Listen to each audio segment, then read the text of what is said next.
పాడతాను. విడలేదా నేను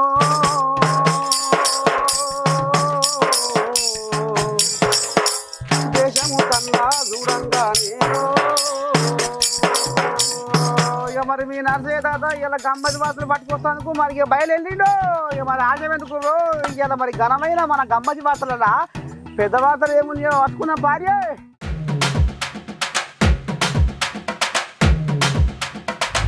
కాంగ్రెస్ లో నన్ను మించిన మునగాడు ఎవరు? ముఖ్యమంత్రి సీటుకు పొన్నం ఎసరు ఎవరన్నదంటే తన విలువ తానే తీసుకుంటున్నా కేటీఆర్. ఓ అమ్మా, మటన్ బిర్యానీలో మాయ రోగాలు. అసలు జగన్ రాజశేఖర్ రెడ్డి కొడుకేనా?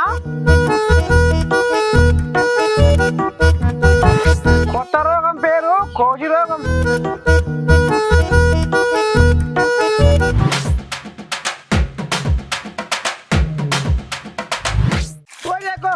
పులి బాగా పడితే పులి సార్కలు బాగా పడితే అయ్యింది. లేకపోతే చింత ముసళ్ళు అయితే పులిపి ఏమైనా ముసళ్ళు అవుతుందా? ఆహా, ఏందనుకుంటున్నారు? నా సెంటిమెంటే వేరు అనుకుంటున్నారు పెద్ద మనిషి. వామ్మో, ముసలోడే కానీ మహానుభావుడే చూడురి. గబ్బిలాల అబ్బికి మీసాలు వస్తే ఆ చేత ఈ చేత సాగదీసేసరికి ఉన్న కాడికి ఊసిపోయినట్టు. ఇగో ఇప్పుడు బిహెచ్ హనుమంతు తాత కూడా గదే తరీకన నేనేమన్నా ముసలోని అనుకుంటురా, నా తడాక ఏరే ఉంటుంది అని అనుకొస్తుండ్రులా. హనుమంతు తాత తక్కువ ఏం కాదంటుడు. ఏందే ఓ తాత, ఒకటే కాకర బీకర కొడుతున్నవాట, పండు అయినవు. రాజకీయం మీద నీకు ఇంకా కాయసు తీరలేదా తాత? పోటీ చేస్తా, పోటీ చేసి తీర్తా, పోటీ చేస్తా, పోటీ చేసి తీర్తా, పోటీ చేస్తా, పోటీ చేసి తీర్తా, పోటీ చేస్తా, పోటీ చేసి తీర్తా. మరి పోటీ చేయగానే సకదనం ఏందే తాత? చేతగానోడి బయటి ఏం తిరుగుతావే? ఊరిక తిని మంచం మీద అడ్డం వరగక. ఖమ్మం నుంచి నేను చేసే కార్యక్రమాలు చూడండి. ఇది నేను పంపించింది కాదు, ఖమ్మం ప్రజలే పంపించారు. అన్ని కార్యక్రమాలలో పాల్గొన్నా, ఏఐసి ఇచ్చిన ప్రతి ప్రోగ్రామ్ లో పాల్గొన్నా. అదే విధంగా రైతులకు సంఖ్యలు చేస్తే ఆ ప్రాంతానికి పోయి రైతులను ఆదుకున్నా. ఒక్కొక్కరికి ₹1,00,000 ఇచ్చి 10 మంది ఆదుకున్నా. అప్పుడు అంటే మనిషివి ఊగుల మీద ఉన్నావు కాబట్టి తిరిగినావు. అప్పుడు ఇప్పుడు ఒకటేనా? అప్పుడు నా బలం ఇప్పుడు ఉందా నీకు? వద్దు తాత, ముసలోని పోయినావు. బిక్కటి తిని మూలకు పండుకో. అచ్చనే మొండి పట్టు పట్టి ఇంకా రాజకీయం చేస్తా అనుకుంటే మాత్రం ఇక నీ గోతి నువ్వు తీసుకున్నట్టే తాత. ఏమంటావు తాత? ఈ రాష్ట్రంలో నా లెక్క తీసుకున్నాడు ఒకడున్నాడో చెప్పమనండి. ఈ రాష్ట్రంలో నా లెక్క తీసుకున్నాడు ఒకడున్నాడో చెప్పమనండి. ఈ రాష్ట్రంలో నా లెక్క తీసుకున్నాడు ఒకడున్నాడో చెప్పమనండి. ఈ రాష్ట్రంలో నా లెక్క తీసుకున్నాడు ఒకడున్నాడో చెప్పమనండి. ఓ రామ రామ, హనుమంతు తాతకు ఇంకా వచ్చి పడుతనము మీదనే ఉన్నట్టుంది అనుకుంటుండషా నీ మనిషి సల్లగుండా. ఏమంటావే ఓ తాత? అదే విధంగా మొన్న జరిగినటువంటి పాదయాత్రలో రేవంత్ రెడ్డి జరిగిన అదే విధంగా బట్టి విక్రమార్క ఏదైనా యాత్ర పెడితే, పీపుల్ యాత్ర పెడితే కూడా అందులో కూడా తిరిగా. 7 సార్లు ఆయన దగ్గర పోయినా, 5 సార్లు ఈయన దగ్గర పోయినా. పని చెయ్యండి ఎవడరా బాబు. నాకు ఒక సెంటిమెంట్ ఉన్నది.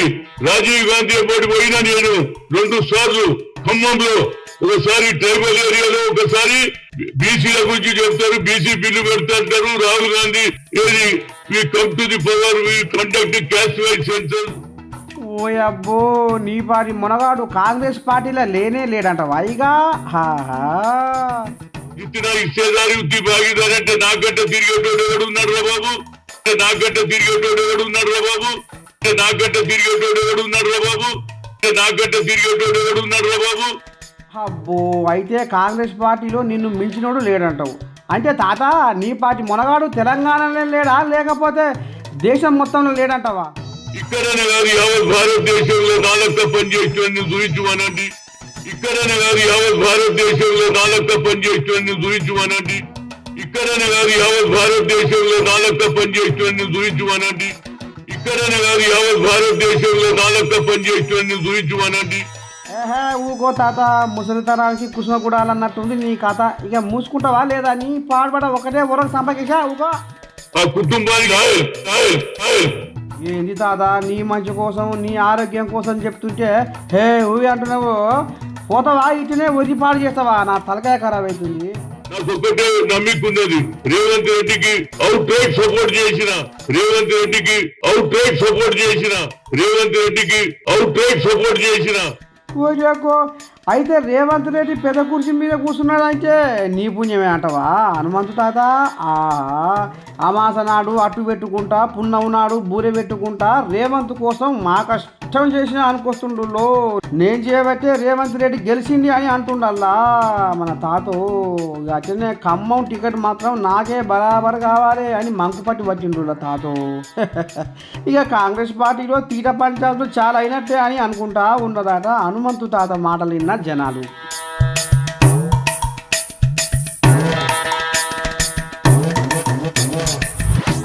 ఇక బండి సంజయ్ కడుపు చల్లకుండా అమ్మ చిన్న కమ్మ పెద్ద అన్నట్టుగా కాంగ్రెస్ వాళ్ళ బండారం అంతా బయట పెడతానికి తెరలేపిండట విజయ్ కుమార్. ఆడ ఉన్నదేంటి ఈయన చెప్పింది ఏంది కానీ ఏదో అన్నదాట. ఇక దానికి పొన్నవయ్యా శరాలు పెట్టి ఎట్టా అంటావు నువ్వు అని అబ్బర కొండ. ఈ ఇద్దరి నడుమ ఇక ఉండగా అప్పుడు వెనకటికి మనకు పాకిస్తాన్కు ఇండియాకు యుద్ధం ఎట్లా ఉంటే అవు గట్ట అయితే యుద్ధం అయితే అయ్యకు 2 గుణాలు తక్కువ, తనకు తోచదు ఒకరు చెప్తే వినడు అన్నట్టు అయస్కాంతం లేని నౌక యాత్ర చేసినట్టు బండి సంజయ్ ప్రజాహిత యాత్ర చేస్తుంటే కాంగ్రెస్ వాళ్ళు కళ్ళల్లా ఎందుకు నిప్పులు పోసుకుంటురు అని బీజేపీ కోరియాగలు ఎగురుతుంటే లేదు లేదు బండి సంజయ్ మాట్లాడిన ఘాటు మాటలు నా గుండెకు గుచ్చుకున్నాయి అని పొదం పట్టుకొస్తుండులా. ఏందే ఓ పొనవన్న ఏం జరుగుతుంది అసలు? బండి సంజయ్ గారు రాజకీయ డ్రామాకు తిరిగి తెరలేపినాడు. నిన్న ఎన్నికల ప్రచార సభ సందర్భంగా నేను అతన్ని ఒక ప్రశ్నించిన, పార్లమెంటు సభ్యుడిగా 5 సంవత్సరాలు మీరు నియోజకవర్గం చేసిన సేవేందో చెప్పి ప్రచారం కొనసాగించండి, శ్రీరాముడు పేరుగా ఓట్లాడడం కాదు, మీరు నిజంగా ఈ నియోజకవర్గ అభివృద్ధికి చేసి ఉంటే దాన్ని చెప్పమని అడిగితే నేనెన్నడూ అననటువంటి మాట. లేదు లేదు మీరు ఈ యాత్ర దుకాణం బంద్ చేయమని మీ కార్యకర్తలు కర్రలు అందుకున్నారటగానే అన్నట్టు నువ్వు కూడా అనరాని మాటలు అన్నవని బండి బగ్గున మండిపడుతుంది కానీ అన్న. రాముడి పుట్టుక గురించి అక్షింతల గురించి మాట్లాడి నా తల్లి జన్మకు సంబంధించిన మాట నేను సభ్య సమాజాన్ని కొడతానయ్యాను. జన్మనిచ్చిన తల్లి నా తల్లి కావచ్చు, ఇంకొకరి తల్లి కావచ్చు. రాజకీయాలు అడిగిన ప్రశ్న నియోజకవర్గ అభివృద్ధికి సంబంధించి అయితే అతను మాట్లాడిన మాట తల్లి జన్మను గురించి మాట్లాడుతున్నాడు. సమాజం గమనించాలి, తల్లి పాత్ర ఎవరి తల్లి అయినా తల్లి. అటువంటి మాటలు మాట్లాడిన వ్యక్తి రాజకీయ డ్రామా చేస్తూ తిరిగి ఆ యాత్ర ఒక ప్రచారం రావాలనే ఆలోచనతో మళ్ళీ ఎవరు అడ్డుకుంటున్నట్టుగా ప్రచారం చేస్తారు. మేము ఎవరు అడ్డుకుంటలేదు, ప్రజాస్వామ్యంలో యాత్ర చేసి హక్కున్నది. మీరు మాట్లాడిన మాటల్ని మళ్ళీ ఏమంటున్నారు, చట్టరీత్యా చర్యలు తీసుకుంటాము. ఇక ఏదైనా ఏమైనా జనాలు గంపంతా కను పెట్టుకొని చూస్తూనే ఉంటారు అన్ను పొనవాళ్ళు. ఇంకా చెప్పే ప్రజలే మనకు చట్టం, ప్రజాస్వామ్యమే మనకు చట్టం. ఈ ప్రజల ముందు నేను అడుగుతాను, అమ్మ ప్రతి బిడ్డకు జన్మనిచ్చుంటారు ఒక తల్లి. నా తల్లి జన్మ గురించి మాట్లాడుతూ ఉన్నటువంటి అతని పట్ల ఒకసారి ఆలోచన చేయండి. ఇది ఏ మాత్రం రాజకీయాల సబబు ఈ విధంగా మాట్లాడడం. భార్యకు మంగళసూత్రం కడతారు, అటువంటి మంగళసూత్రం అమ్మి ఎన్నికల్లో గెలిచిన అనే వ్యక్తి. అసలు రాముడు అంటే శ్రీరాముడు అంటే ఎంత గౌరవము. ఆనాడు అయోధ్య రాముడిగా సీతమ్మ కోసం జరిగినటువంటి కష్టము, లేదా రాముడు తల్లి తండ్రి మాట విలువించినటువంటి పరిస్థితి గురించి మాట్లాడే వీళ్ళు నా తల్లి గురించి మాట్లాడే తల్లి జన్మ గురించి మాట్లాడితే ఏం రాజకీయం? భారతీయ జనతా పార్టీ రాష్ట్ర కేంద్ర నాయకత్వం ఆలోచించారు. ఇక పొనవన్న మాటలు ఇట్లా వింటే బండి సంజయ్ పెంక మీది పేరబిత్తి లెక్క ఏమంటుండంటే, ఇక్కడ పెద్ద మనిషి ఏమంటుండంటే నన్ను అవమానపరిచిండు, మా అమ్మను అవమానపరిచిండు బండి సంజయ్ అంటున్నాడు. ఇవాళ తప్ప అక్కడనే వాళ్ళ అమ్మ నా అమ్మ ఒక్కటే, వాళ్ళ అమ్మతో మా అమ్మ సమానం. వాళ్ళ అమ్మ అంటే ఎంత ప్రేమ గౌరవం అభిమానమో మా అమ్మ అంటే కూడా నాకు ప్రేమ అభిమాన గౌరవం. వాళ్ళమ్మ మా అమ్మ ఇద్దరు సమానమే. అట్లా అవమానపరిచేటువంటి వ్యాఖ్యలు వాళ్ళకి వస్తాయి. సంస్కార హీనులు వాళ్ళు. నాకు సంస్కారం అడ్డం వస్తుంది. నా పార్టీ నాకు సంస్కారం నేర్పింది. మా మోడీ గారు నాకు సంస్కారం నేర్పారు.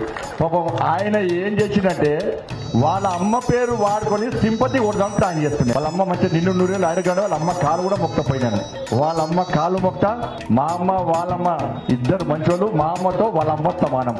వాళ్ళ అమ్మను అవమానపరిస్తే ఎట్టి బస్సులో ఎవ్వరిని క్షమించం. వాళ్ళ అమ్మ చాలా మంచిది. ఇంకా 100 ఏళ్ళు పాప అన్న తల్లి చాలా నిన్ను నూరేళ్ళు ఆరోగ్యాలతో ఉండాలి. అమ్మాయి రాకపోయినా ఆవలింతలు రాకపోయినా అన్నట్టుగా ఈ రకంగా బండి ఆ రకంగా పొన్నాం. మరి ఈ పంచాది ఎందాక పోతుందో ఏమోనుల్లా.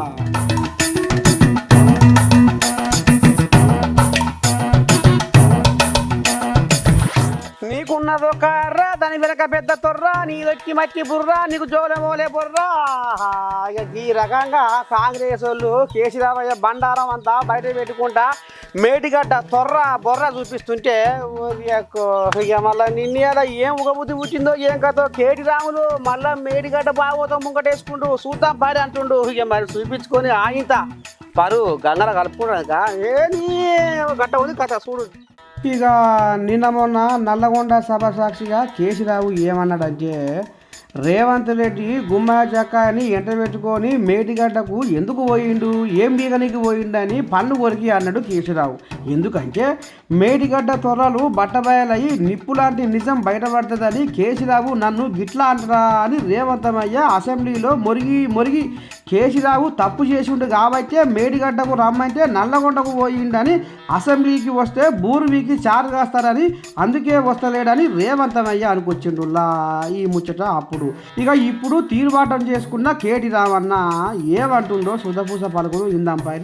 పెద్దలు కేసీఆర్ గారు నల్లగొండ సభలో బహిరంగ సభలోనే స్పష్టంగా చెప్పారు, మీరు పోవడం కాదు మేమే పోతాము మేడిగడ్డకి, మేడిగడ్డ మాత్రమే కాదు అన్నారం పోతాము, సుందిల్ల పోతాము, మొత్తం కాళేశ్వరం ప్రాజెక్టు యొక్క సమగ్ర స్వరూపాన్ని ప్రజలకు అర్థమయ్యేటట్టు వాళ్లకు సజీవంగా చూపెడతామనే మాట కూడా ఈ సందర్భంగా నేను విజ్ఞప్తి చేస్తా ఉన్నా. మరి మేడిగడ్డ ముచ్చట గింత అల్కగా ఒడిపించేటోనివి అయితే రేవంతమయ్య రమ్మన్నప్పుడు ఎందుకు పోలేదు, మేడిగడ్డ త్వరల మీద ఎందుకు మాట్లాడలేదు అని ఇక జనం చల్లకుండా ఈ నోట ఆ నోట గుసగుస పెట్టుకుంటున్నారు అటనుల్లా. జనాలు ఏమన్నా తెలివి తక్కువ ఏంది? కేసీఆర్ గారు నల్లగొండ సభలో బహిరంగ సభలోనే స్పష్టంగా చెప్పారు, మీరు పోవడం కాదు మేమే పోతాము మేడిగడ్డకి, మేడిగడ్డ మాత్రమే కాదు అన్నారం పోతాము, సుందిల్ల పోతాము, మొత్తం కాళేశ్వరం ప్రాజెక్టు యొక్క సమగ్ర స్వరూపాన్ని ప్రజలకు అర్థమయ్యేటట్టు వాళ్లకు సజీవంగా చూపెడతామనే మాట కూడా ఈ సందర్భంగా నేను విజ్ఞప్తి చేస్తా ఉన్నాను. ఏం కూరలు ఏం పువ్వులు, ఉప్పు ఉంటే కారం లేదు, కారం ఉంటే ఉప్పు లేదు. అబ్బా నాకు పాల ముక్కలకు వస్తుంది చూస్తుంటే అని కొంతమంది ఎట్లుంటుంది అంటే ఆహా హోటల్లో పోతే హోటల్ వేసుకొని తినొచ్చురా ముద్దుగుంటుంది ఈ హోటల్ తిండి అని అనుకుంటారు. కానీ హోటల్లో పోతే అసలు ముచ్చట ఏందో చూస్తే కానీ హోటల్ పోతారో పోరానుల్లా ఒక గంట ఉంది కథ చూడండి. ఇంటికాడి బువ్వ పొద్దు హోటల్ బువ్వనే ముద్దు, కమ్మగా బెల్లగా ముద్దుగా ఉంటుంది. హోటల్ భోజనం అయితే నేను ఏమతింటా ఈకలాగా తింటా అని మురిసే జనాలు ఒక్కసారి ఈ దుకాణం చూడుది ఎంత ముద్దుగుందో వ్యవహారం. ఏంది ఫుడ్ నోట్లో ఎత్తుకుని నోట్లోకి వచ్చినప్పుడు ఇదేనా మీరు చేసేది? ఇది కూడా చూసుకోరా మీరు? రెగ్యులర్ వస్తుంటారు అట్లా వస్తుంది. ఇగో ఇప్పుడు ఎట్లా తింటారు చెప్పు? వేరేది మొత్తం హండీలోకి వెళ్ళి తెచ్చిరు. ఒక హండీలు ఉంటుంది మొత్తం, ఒక చిన్న దాంట్లో వచ్చిన మాకు సపరేట్గా వండిచ్చిరా మీరేమన్నా? సపరేట్గా వండిచ్చిరా? మళ్ళీ అట్లా ఎట్లా వస్తుంది చెప్పండి. హైదరాబాదు కర్మంఘట్లో ఈస్ట్ కోస్ట్ రెస్టారెంట్లో మటన్ బిర్యానీ తింటుంటే సగం తిన్నాక నల్లగా కనపడుతుందట. అరే ఏంది ఇది అని ఒప్పలిచ్చి చూసేసరికి బొద్దింకా అని ఏర్పాటు చేసిరటనుల్లా. అమ్మ హోటల్ బువ్వ అంటే లోటలు వేసుకుంటూ తినే జనాలు జర ఒక్కసారి ఆలోచన చేసి అడిగేరు సుమా తస్మా జాగ్రత్త. ఇక ఎవరిని నమ్మరాదుల్లో ఇక మరి పానాలకు ముప్పు అంటే గిదే కావచ్చేసా.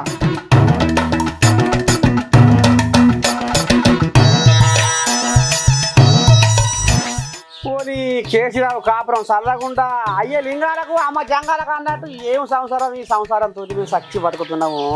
సర్కారు సంతకం పెట్టలే శాసకాలం లేకుండా మొత్తం ఏమైనా ఆగిండు. మరి ఇలా మేము కాపురం పెట్ట చేయాలని వస్తుండ్రులా రేవంతమయ్యా. ఆయన గోత దేవుని కనుక చూడు. అభివృద్ధికే ఆకారం ఇచ్చినాం, తెలంగాణను ధనిక రాష్ట్రం చేసినాం, అప్పులైనవి అంటే ఎందుకు కావు? బొచ్చడు పనులు చేసినాం కాబట్టే తెలంగాణ పతార పెంచినాం కాబట్టే ఇగో ఈ రకంగా అప్పులైనవి అని ఇక కేసీరావయ్య చెప్తుంటే హరిచే కుక్క కరవదు అన్నట్టుగా రేవంతమయ్య కేసీరావు కూరాడుకుండను కూకటి వేళ్ళతో పొతం పడుతుండులా. నిజమే నానే ఓ రేవంతం సారు? అప్పులు తెచ్చి ఆస్తి సృష్టించినాం అన్నారు. మిషన్ భగీరథ సృష్టించినది ఆస్తి. కాళేశ్వరం కట్టిండు ఆ రాష్ట్ర. ఏదైనా అప్పు తెచ్చినప్పుడు పెట్టుబడి పెట్టి ఆ పెట్టుబడి ద్వారా ఆదాయాన్ని వచ్చి మళ్ళీ తిరిగి అప్పు కట్టాలి.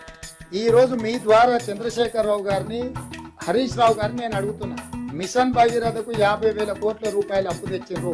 ఒక్క రూపాయి అయినా ఆదాయాన్ని సృష్టించి ఆ ఆదాయంతో నువ్వు అప్పు కట్టినవా?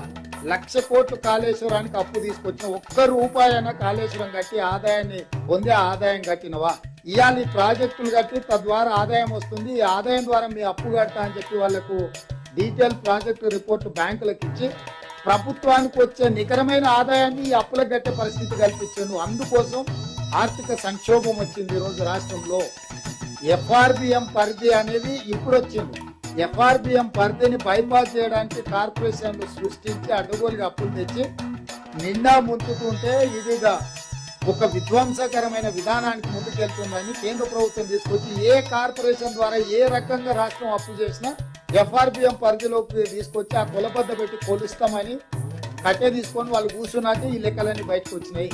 మేము వచ్చి బట్టి విక్రమార్క గారు శ్వేతపత్రం విడుదల చేసే వరకు రాష్ట్ర ఆర్థిక పరిస్థితి మిగులు రాష్ట్రం అని లేకపోతే ధనిక రాష్ట్రం అని మేము మునగాళ్ళం మా మీసాలకు సంపంగా నూనె పెట్టుకుంటున్నామని చెప్పి అరకాసు పనికి ముప్పాతిక బాడుగా అన్నట్టు అరచేతి పుండుకు అద్దం పెట్టుకొని సంసారం చేసి ప్రాజెక్టుల పేర కమిషన్లు దొబ్బి ప్రజల సొమ్మును కాజేసి తెలంగాణ నెత్తి మీద అప్పుల కుప్పలు పెట్టి ఇప్పుడు ఆ బరువంతా ఆ భారమంతా ఎట్లా దింపుకోవాలి, నేను ఏం చేయాలి, నా మీద పెట్టే అని రేవంతమయ్యే మనసులోని మాట ఆంబాయం అంతా ఎలా పోసుకుంటుంటుందా.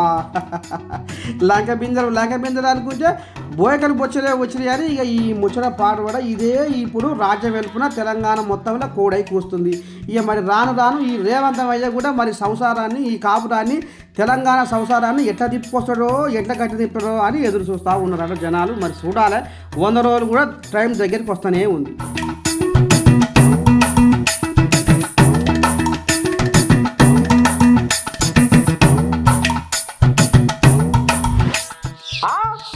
అసలు నువ్వు రాజశేఖర్ రెడ్డి కొడుకువేనా? నువ్వు జగన్ రెడ్డివేనా? చెప్పు. ఆనాడు రాజశేఖర్ రెడ్డి పరిపాలన ఎట్లా ఉండే, ఇప్పుడు నీ పరిపాలన ఎట్లయింది?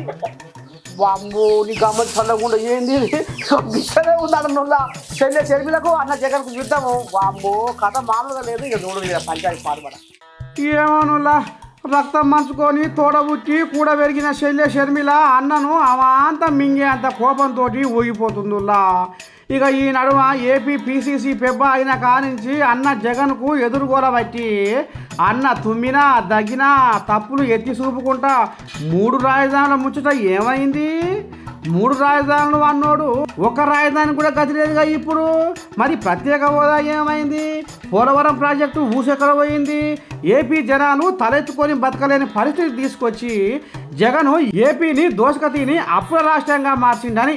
ఒకప్పుడు రాజశేఖర్ రెడ్డి ఉన్నప్పుడు రైతుల పరిస్థితి ఎట్లా ఉందే, ఇప్పుడు నీ పరిపాలనలో రైతుల పరిస్థితి ఎట్లా ఉందని రైతులను బిచ్చగాలుగా మార్చిన ఘనత నీకే దక్కుతుంది అని. అబ్బా ఒక్క తీరుగా ఏంచిపోసలేదుల్లా నీ దండం పెట్టి. ఇక ఈ రకంగా అసలు రాజశేఖర్ రెడ్డి కొడుకుదని చెప్పుకుంటేందుకు నీకు నోరెట్లా వస్తుంది అని కూడా షర్మిల నోరు వారేసుకుందుర్లా నీ అన్యాయం పాటుపడగల. వామ్మో ఏంది గందరగోళము. ఈ రాజకీయాలు చేయబట్టి రక్త సంబంధాలు ఎడవసే కాలం వచ్చిందని ఈ నోట ఆ నోట గుసగుస పెట్టుకుంటున్నాడనుల్లా ఏపీ జనాలు.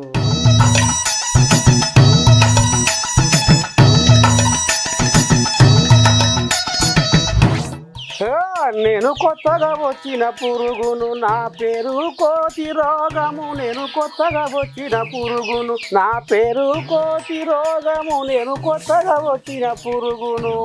ఈ రకంగా మాయ రోగం వస్తున్నాడు. నువ్వు జర మరవకుండా యాది పెట్టుకొని జర పైలంగా ఉండు, తస్మా జాగ్రత్త. ఓ జనాలు, ఈ కలియుగంలో కనబడని మాయ రోగాలు దాపురమవుతున్నాయి ఆడనులు. బయటికి పోయినప్పుడు భద్రంగా ఉండాలను, లేకపోతే అల్లికాయల సందడిని పెళ్లిలో మర్చిపోయినట్టు ఉంటిరో, ఆదర వ్యవహారం చేసిరో అంతే సంగతులు సుమా. ఆల్రెడీ కర్ణాటకలో మంకీ ఫీవరు, గదే కోతి రోగము. నిన్న మొన్న 5,000 మందికి పరీక్షలు చేస్తే 120 మందికి పాజిటివ్ అని తేలిందాడనులో. ఇప్పటికి 4 ఎర్ర టికెట్ తీసుకొని పైకి పోయిరట. మరి ఈ కోతి రోగం లక్షణాలు ఎట్లా ఉంటాయంటే, సోకినాక 3 నుంచి 8 రోజుల తర్వాత వణుకుడు, జ్వరము, తలనొప్పి, కండరాల నొప్పి కనిపిస్తే ఆడనులో జర పైలంగా ఉండి పాలా నిలుపుకొని ఏమంటున్నావు.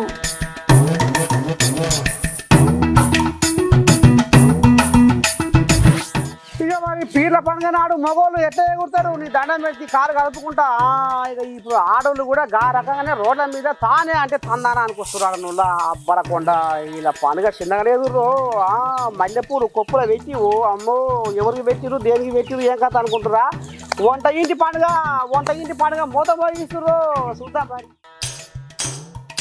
ఓ గ్యాసు బుడ్డి మా గ్యాసు బుడ్డి తీరుగా నీకు పూజలు అందుకో బుడ్డి ఓ గ్యాసు బుడ్డి మా గ్యాసు బుడ్డి తీరుగా నీకు పూజలు అందుకో బుడ్డి నీ కొప్పులోన మల్లెలు పెట్టి మరవకుండా నిన్ను పూజించు అమ్మ మా గ్యాసు బుడ్డి నీ కొప్పులోన మల్లెలు పెట్టి మరవకుండా నిన్ను పూజించు అమ్మ మా గ్యాసు బుడ్డి కొండ మీదున్న మా కోసం దిగి సగం ధరతోటి మా ఇంటికి వచ్చేటి మా గ్యాసు బుడ్డి కొండ మీదున్న మా కోసము దిగి సగం ధరతోటి మా ఇంటికి వచ్చేటి మా గ్యాసు బుడ్డి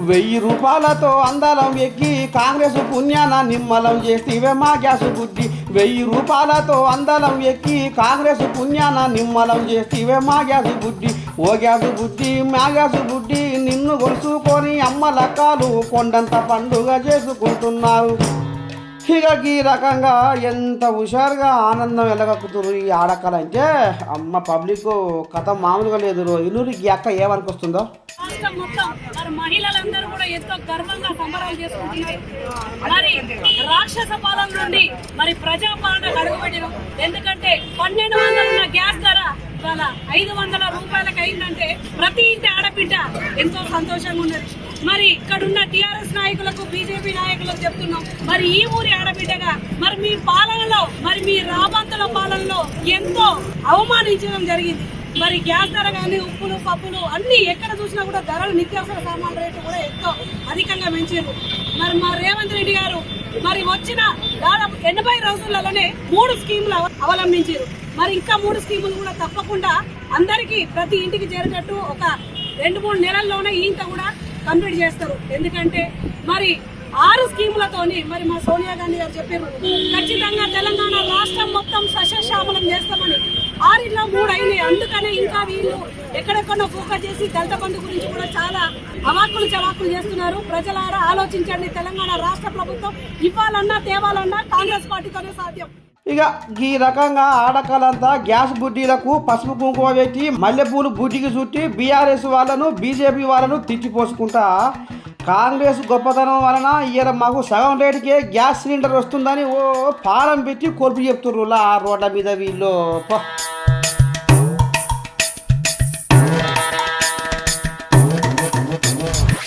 ఎట్టున్నాయిరా గదగా మన గమ్మది వార్తలు బ్రహ్మాండంగా ఉన్నాయి వార్తలు ఎడబట్టుకొస్తున్నావు చూసినావు కానీ అన్ని ఉన్నట్టే చెప్తున్నావు ఇది బిడ్డలారా ఎందుకంటే మరి మీ నర్సయ్య తాత కథ అట్లా ఉంటది ఇక దినం గిదే వస్తూనే ఉంటా మరి మీరు మాత్రం తప్పకుండా మానక మరవక మన అమ్మ నుంచి చూస్తూనే ఉండాలి శనార్థి